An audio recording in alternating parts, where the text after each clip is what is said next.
ভারতের আগরতলায় অভিমুখে লং মার্চ শুরু করেছে জাতীয়তাবাদী যুবদল, স্বেচ্ছাসেবক দল ও ছাত্রদল।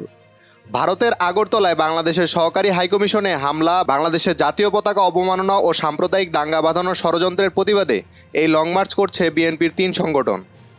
বুধবার সকালে 9টায় রাজধানীর নয়াপল্টনে বিএনপির কেন্দ্রীয় কার্যালয়ের সামনে থেকে লং মার্চ শুরু হয়। লং মার্চ শুরুর আগে নয়াপল্টনে সংক্ষিপ্ত সমাবেশ হয়। এতে প্রধান অতিথি হিসেবে বক্তব্য রাখেন বিএনপির সিনিয়র যুগ্ম মহাসচিব রুহুল কবির রিজভী। ভৈরব মোড়ে পথসভা অনুষ্ঠিত হবে। এতে প্রধান অতিথি হিসেবে থাকবেন স্বেচ্ছাসেবক দলের সভাপতি এস জিলানী, সভাপতিত্ব করবেন যুব দলের সভাপতি মোনায়েম মুন্না। আখাউড়ায় সমাবেশের মধ্য দিয়ে লং মার্চ শেষ হবে। এতে প্রধান অতিথি হিসেবে থাকবেন যুব দলের সভাপতি মোনায়েম মুন্না, সভাপতিত্ব করবেন স্বেচ্ছাসেবক দলের সভাপতি এস জিলানী। একই ঘটনায় গত 8ই ডিসেম্বর ঢাকায় অবস্থিত ভারতীয় হাইকমিশনার অভিমুখে পথযাত্রা করেছিল যুবদল, স্বেচ্ছাসেবক দল ও ছাত্রদল। নয়াপল্টন থেকে পথযাত্রাটি রামপুরা গেলে আটকে দেয় আইনশৃঙ্খলা রক্ষাকারী বাহিনী। পরে একটি প্রতিনিধি দল ভারতীয় হাইকমিশনারে গিয়ে স্মারকলিপি দেন। গত 2রা ডিসেম্বর ভারতের ত্রিপুরা রাজ্যের আগরতলায় অবস্থিত সহকারী হাইকমিশনে হামলা চালানো হয়।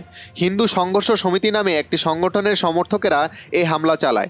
হামলাকারীরা সহকারী হাইকমিশনের ভিতরে ঢুকে বাংলাদেশের পতাকা নামিয়ে আগুন দেয় ও ভাঙচুর চালায়। এই ঘটনায় বিএনপির মহাসচিব মির্জা ফখরুল ইসলাম আলমগীর এক বিবৃতি দিয়ে বলেন, সহকারী হাইকমিশন প্রাঙ্গণে যে হামলা হয়েছে তা পূর্ব পরিকল্পিত বলে আমরা ধারণা করি। সহকারী হাইকমিশনের ভিতরে ঢুকে বাংলাদেশের পতাকা নামিয়ে তাতে আগুন দেওয়া এবং ভাঙচুর করা ভিয়েনা কনভেনশনের সুস্পষ্ট বরখেলাপ।